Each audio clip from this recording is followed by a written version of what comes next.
This is Stacey McKibben with the Master Communicator podcast, where CEOs, senior leaders, and C-suite executives share their advice. It's 6 questions in 9 minutes because the best leaders know how to share their ideas concisely and quickly. Let's jump right in. Question number 1. In a few sentences, please tell us who you are and what you do. Thank you, Stacey, and thank you for having me. My name is Beatrice Stonebanks. I'm a fractional CRO, Chief Revenue Officer. I help companies increase revenues. I can imagine that increasing revenue is an important part of most companies, Doesn't matter what the economic forecast is. I never have a shortage of clients lining up. Everyone wants to make more money. And the cool part about doing it for as long as I have, I'm 59 years old, is it's easier than people think. So I get to demystify that for them. Oh, I love that. Well, I can imagine you've got quite a few great tidbits for us today for some of these questions. So I'm curious, as you think about, leading people through change, what would you say is the best thing about that? What's the best thing about leading people through change? I think I've really touched on it already, that it's easier than they think. The best thing for me is changing the dynamic from it costs money to change and make yourself better to it's a profit center when you go from where you are to where you want to be, and putting the construct around it that it's easier than they think. And here's how you do it is one of the ways I lead through change, because it's all about change. And one of the phrases I like to say is, parrots other people, change is painful. It is. I don't have any magic, but change plus pain is gain. I'm into it for that. Ooh, I love that. You make me think about the saying of, pain is necessary sometimes, but suffering is optional. Right. So you think about kind of the choice of how we choose to see things. And I love the idea of kind of reframing their thoughts about the gain and where we're going and why the change is so powerful, hence the necessary part to go through it. So as you think about that, then what piece of advice would you give to other leaders about implementing change? Have a plan. I cannot tell you how many people do not have a plan. At the beginning of the pandemic, I had $1 billion cannabis company call me and say, can you help me with my business plan? The market has flattened out. How did you get to be $1 billion? They're riding this wave. So have a plan. I mean, if you're in a rising market, enjoy it. But without a plan, you end up at a place where you didn't expect to be. And then you need to have the plan. Structuring the plan. What's the end goal? In 1 year, in 3 years, and in 5 years, when you pay attention to the future of your sector. I always like to say Blockbuster didn't go out of business because people stopped watching movies. They stopped paying attention to how people wanted to buy and pay for movies. So when you're paying attention to the future of your sector and you align that plan accordingly, to have the results, you get there. So have a plan. It's absolutely critical. I love that. And pay attention. Again, I think you have to course correct to what the market desires as opposed to just constantly forcing your way of doing things. Yeah. So I've been hearing from other leaders that keeping teams engaged remotely has been a challenge, especially during the pandemic, right? That they've had that challenge of they don't get the benefit of the walk by leadership or the overhearing people on the phone or at the water cooler. I'm curious if you've had that same experience, and if so, what have been some of your tips or strategies for overcoming that? Part of me has had that experience.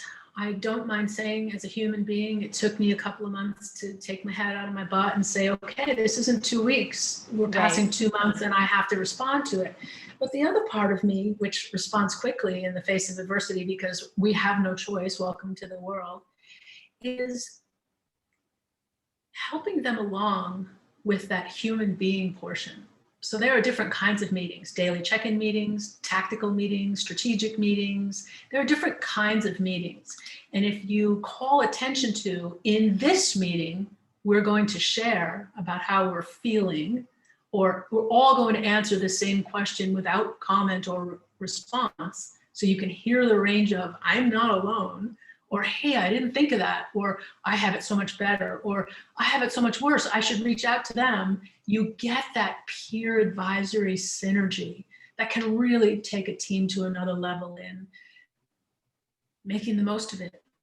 Tough, we're all in this together, but knowing that and bonding around that in a certain kind of meeting that is dedicated to that is extraordinarily valuable for the teams that I work with, or any team. And then the working portion of what you have to get done, again, tough. Show up as your best self, dress, be ready, be prepared. This is the agenda. Let's go down item by item by item and expect them to be in full professional working format because you've allowed for this other human format in a different kind of meeting. I think that's really worked really well for a lot of companies. Yeah, you remind me of the saying, systems run your business, but people run your systems. So you have to look at at two sides of that equation to make sure that you're really nurturing both of them. And I feel like what you're saying is, we get really good at the tasking stuff and the system stuff, but make sure you're also addressing the human, the people side of it. It's really true. I did a training 2 years ago, the first ever LinkedIn summit in conjunction with Wisdom 2.0. That was a compassion in leadership summit. And I spent 2 days at the summit crying in embarrassment in the audience because I couldn't control the emotions that were coming up for me. I'm the badass. I have to get results. And I always lead with we're on task and ROI and KPIs and OKRs. But the fact of the matter is we're all human beings showing up here. When you have compassion for yourself and for others, game changer. Wow. But again, you're back to starting with that. You got to give yourself that charitable assumption and that grace so that you can actually show up and deliver that for other people. Yes. Yeah. Exactly. Well said. That's so powerful. So then that leads me perfectly to the next question, which is what's your daily practice that's most important to you as a leader? I have had a daily mindfulness practice for almost 5 years. And a lot of people hear mindfulness as meditation. So if that's all people want to do, add it. It's the science is behind its impact now. But my mindfulness practice is 6 steps, and it's actually called the 6-phase mindfulness approach. It's done by Mind Valley Academy. Vishen Lakhiani is the CEO of the world's largest awareness online training set of classes. And the 6-phase meditation, it's free. It's a 7-day training, 15-30 minutes a day. And I learned how to do this 6-phase mindfulness practice, and I cannot stop. Every single morning. I haven't missed a day since I learned it. I have not missed a day. That's how impactful it is. And it's a mix of mindfulness and gratitude and forgiveness and visualizing your day before you have it, and 6 different phases. Incredibly powerful. But whatever mindfulness means to someone, whatever they're able to do, that's absolutely been critical for me, being mindful about what I do and having a practice. Well, clearly you're great at getting your resources together to really, inform you and to become a better version of yourself. So I'm curious, as you think about that, what other successful business leaders like yourself should be on the show? Who else should be paying attention out there? Scott Shute, he's the VP of mindfulness at LinkedIn. He's very accessible. He's absolutely a critical human being in the trenches, doing the daily work and paying attention to the comments when he posts and really being accessible. He's one that I adore. Allison Tabor, she runs Copia Advisory, and she takes leaders farther faster by paying attention to those systems I talked about. She's a coach, and I have a great deal of respect for her. She also runs 2 WPO, Women President Organizations. Oh, very cool. Mm-hmm. Powerhouse. I absolutely listen carefully every time I'm in conversation with her. And she's my friend in addition to my colleague. So that listen carefully happens on both levels. Lucky. Yes, I'm happy to introduce you. She's amazing, and she's also accessible. And Dr. Farumi Rachel Barr. She wrote the book Scale Up Advisors. Oh, she runs a company called Scale Up Advisors. She's the CEO, but her book is Scaling Up. And Scaling for Growth is her book. Yeah. She works with industry leaders. She's a world player. She gets it done for startups to multi-billion-dollar international enterprises. She's got a host of tool sets as well as best practices. And she's been around so many blocks that she shares that wisdom fluently, effortlessly. It's really a pleasure.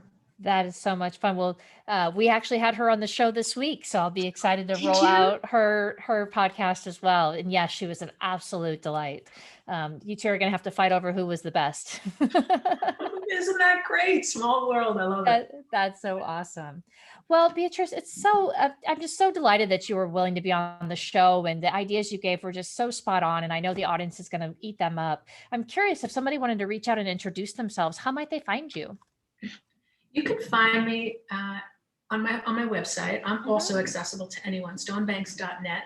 And my email address is beatrice@stonebanks.net. So pop me an email. The first Friday of every month, I have a free webinar access to me for free. Ask Me Anything, it's called. It's on my Mhm. homepage, Ask Me Anything. So I'm accessible to world leaders as well as employees or people who just want to up level their game.